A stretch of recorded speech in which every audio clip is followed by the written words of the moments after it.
It's really special to be here tonight and to have the Muffinz with us, and it's great to join me. And we're going to spend just a couple of minutes finding out who are the Muffinz. Cool, I think let's start with introductions. Okay, I'm Greg. And I'm also Greg. What do you do in the band? Oh, I sing and play drums for the Muffinz. Hi, I'm Sims. Simsomatic, automatic, all day, every day. Oh, Sims. And I play electric guitar and sing for the Muffinz. Cool. Very good, Sims. Hi everyone, I am Mtarisi Sibanda, and I play the acoustic and I write some songs and I sing.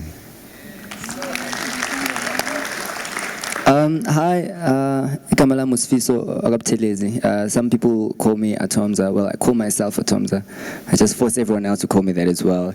And I write songs, and actually that's what I like doing.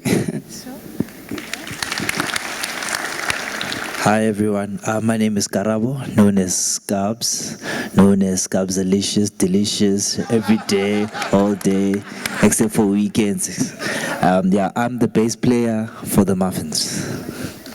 Okay, Greg, before you ask a question, I have to ask a question. Please tell us about the name. I want to know. I'll Okay. take it. So we met at university. Three of us were studying at the University of Johannesburg, and we decided. So we used to do a couple of gigs around campus, just for extra pocket money. And one time we had a gig where we were item number 4, and there were 5 of us, and we didn't have a name, so we decided to call ourselves Item 45 because of the 4. Item number 4 and the 5 members, but that name didn't really work out. So we had to choose something that was a little bit more memorable, and I think we can all agree that the Muffinz is pretty memorable for 5 black guys. It's a brilliant name.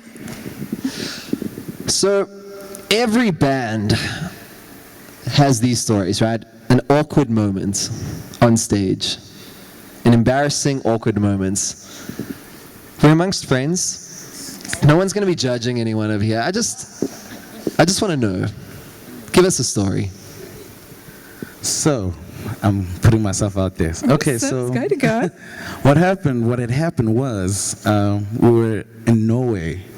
Like Norway. Yeah. Like Norway. Actual Okay. country. And we were flying back. So in Norway, we had a set. So Yeah. we knew we were performing 6 songs and in this way. But then when we came back from Norway, we were flying straight to PE, and we had to now get back to the normal repertoire that we're used to.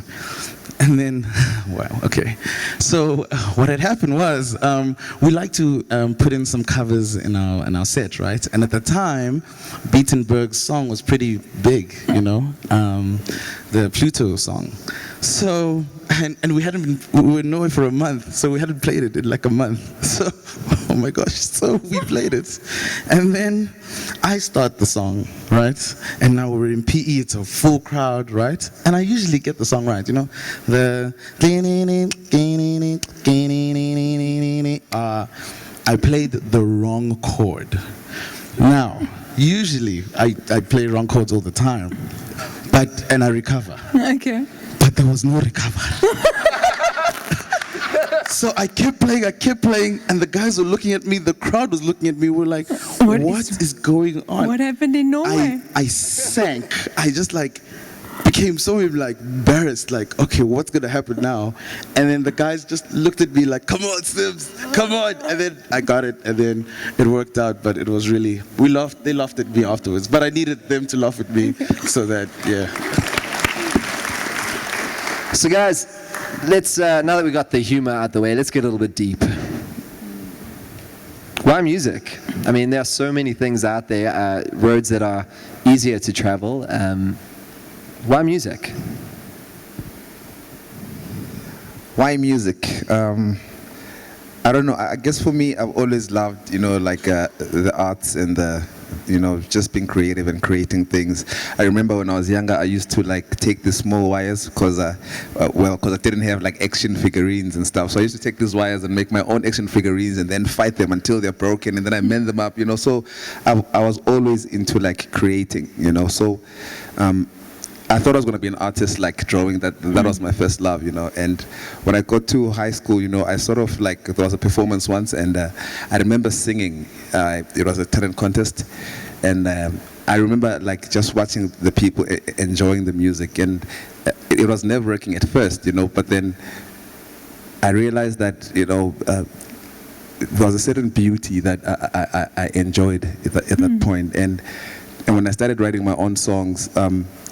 It became a thing of, it just gave me so much peace, man, to just sit down and create. And I guess for me, meeting the guys and being in the UJ choir, because that's where we met. I remember like we went on a tour, and then we were in Germany somewhere, and we sang the song, a Zulu song, and the people cried, And that for me, like being able to communicate, because no one understood what the song was saying then, and then it sort of like made me realize the power of music, and and bringing that together with the creating. It's sort of an amazing thing for me to just be part of, and I know that. When I went to university, I was studying engineering in the beginning, and I remember like sitting in the class for the first time, and there was this thing called a breadboard that a lot of the students were looking forward to seeing. You use the breadboard to create like circuits and stuff. I remember them saying, "Wow, they're going to show us the breadboard." I'm like, I need to see this breadboard. And then when it came through, it was a little piece of plastic with little holes in it. I was like. But all the other guys were like, wow, it's so great. We're going to make circuits, man. It's so dope. And then at that point, I saw what it meant for them, what it meant for them to see this breadboard. And because it's something that they were passionate about. And I guess from then on, the thought of pursuing music was always at the back of my mind. And meeting these guys, it's just sort of like made it easier, So that's how, that's why music. You speak about like finding your passion and the arts and being creative. Is there anything you can say to young people that are in the church at the moment? Because sometimes the church is a place where it feels like we could be relevant for young people and that we're not. And in what ways can the church become a place that opens the arts and a platform for young people? Hi again. Yes, very delicious. So, for me, a lot of what I've learned started from church. So a lot of life skills I learned from church. I had to start speaking at church in front of people. I had to start singing in front of people. I had learned the keyboard at church. I was forced to do a lot of things, and I didn't understand at the time. But when I went into the world, I could already do a few things, So I would encourage a lot of people to do stuff at church. Just there's no pressure here, at least not for now. But just grab Greg and say, I want to play the guitar or something, and people will love you here unconditionally, I hope. So, unlike there in the world where, you didn't play the right chord, Simpiwe. So, yeah.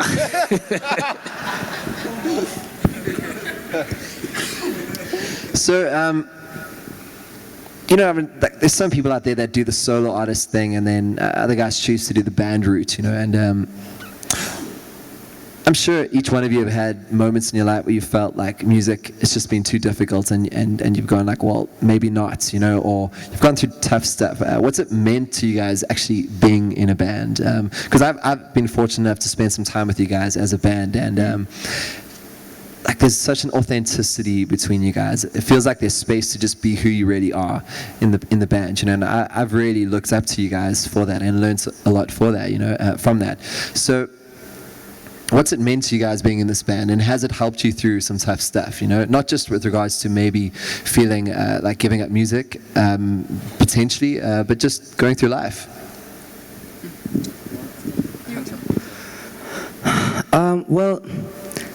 So I guess the major thing, well, there's so many things I've learned from music.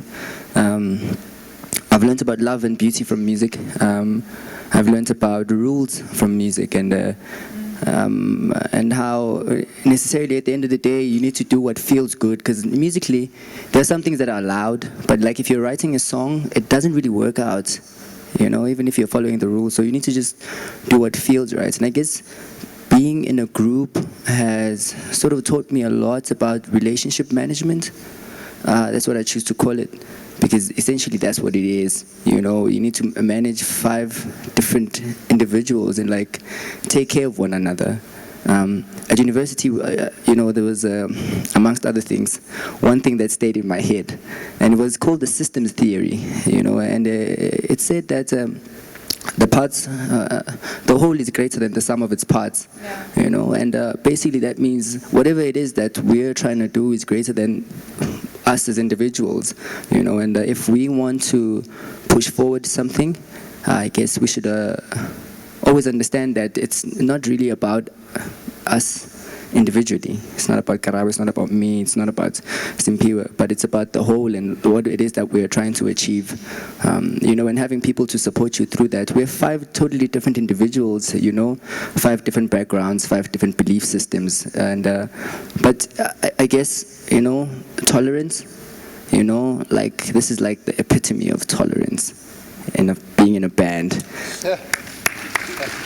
So guys, I just have to ask, what was it like opening for the Red Hot Chili Peppers? Oh, okay, then I'll ask him. Was that not a good question to ask? Okay. So we got the opportunity to open for the Red Hot Chili Peppers. First of all, I didn't know who they are. Neither did I. Honestly, I didn't know who they are until I had to Google. And my girlfriend was like, "Oh my God, baby, do you understand what's about to happen?" I'm like, "No." And I went online and I Googled these guys. I was like, "Wow, these guys are on the Hall of Fame." Apparently you were better than them. A lot of people say that. And we got there, and it was at the FNB Stadium, Soccer City. But when we started playing out, there was about 50,000 people that are there. By the third song, yes, 50,000. By the third song, our song, the stadium was full, and I've never played to that crowd, and it was just amazing. And we got to meet the bass guy, Flea. Yes, he plays topless. It's weird for me, and yeah. So yeah, but it was amazing. It was a great opportunity. So, yeah. Sure, that's incredible. Do we have any questions out there? Guys, this is a safe place. Don't leave here without asking your question. Kyle is ready you have to a run question? to you.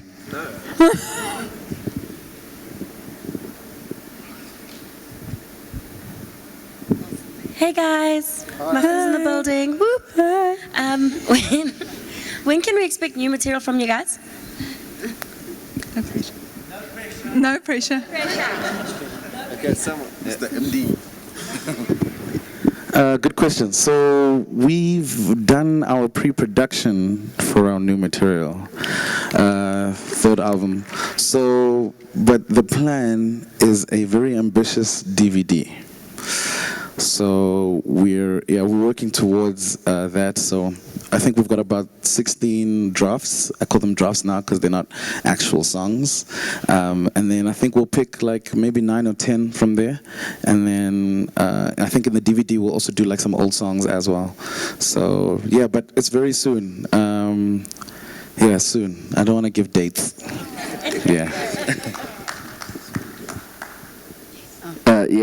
Yes, Tuli, go for it. Oh, okay. Hi, everyone. I just wanted to know, as you grow, obviously fame comes. How do you remain grounded through it all? Who's the most humble?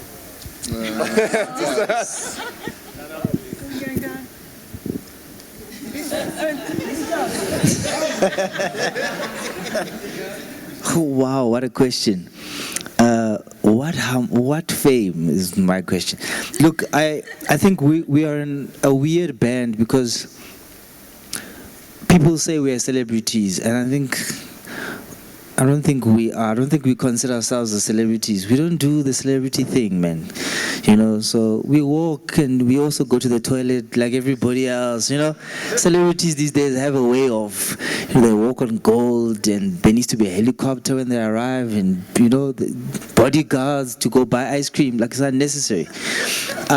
So when we started, I mean, we're guys from Ekasi, you know, townships, and we're still those guys. You know, we eat the same food, we take taxis if we have to, we do the normal stuff that normal people do, and we also don't necessarily associate ourselves with celebrities, so we don't do what they do, so it's hard to call ourselves celebrities because we still see them as celebrities. And then, you know, so I think it's Greg, you want to say something?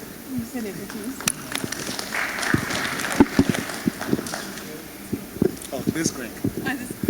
It's so awkward even at the red carpet, like for awards and stuff. I remember when we won best Metro FM for best group. Even at the red carpet, it was all the celebrities. And what we did, we walked behind the reporters and journalists and all of them, and no one saw us on that carpet because we were freaking out, like, okay, what's all of this, you know? And we won the award, and everyone was like, and then who are they, you know? So yeah. Okay, we can have one last question. Who is super keen? Yes. How's it, guys? What is your guys' favorite song, and are you going to play it tonight? Are you going to play it tonight? Well, my favorite song in the whole universe is a song by this guy sitting over there, Greg over there. Yeah, so, well, I guess he's going to explain more about the song, and you guys are going to get to listen to it. Yeah, we're definitely playing that one. So, yeah. What's it called? It's called, okay, a quick story about the song. We were like playing at a festival, and then it was our first time playing at a festival, and there was literally no one where we were playing. There was like a friend of ours that we went with. Then there was a guy standing at the bar, and then there was some other guy. Oh, the sound guy. Yeah. And so we only had 4 songs at the time, and we were like, we can't sound check with the songs that we're gonna play, because what if the people? I don't know what people were thinking of, but it worked out because. So we're just checking our mics and we're just jamming, and so we're checking our mics as we went along, and then Greg started singing something, you know, it was just made up something, some gibberish, and then he got deep, and then he eventually found a beautiful melody, and he constructed words that mean absolutely nothing, but like, it's the most beautiful language, I think. Perhaps it's the language of the gods. How do we know? Maybe God, you know? So yeah, we're going to play it. Cool, guys. Thank you so much. Guys, can we give the Muffinz a hand?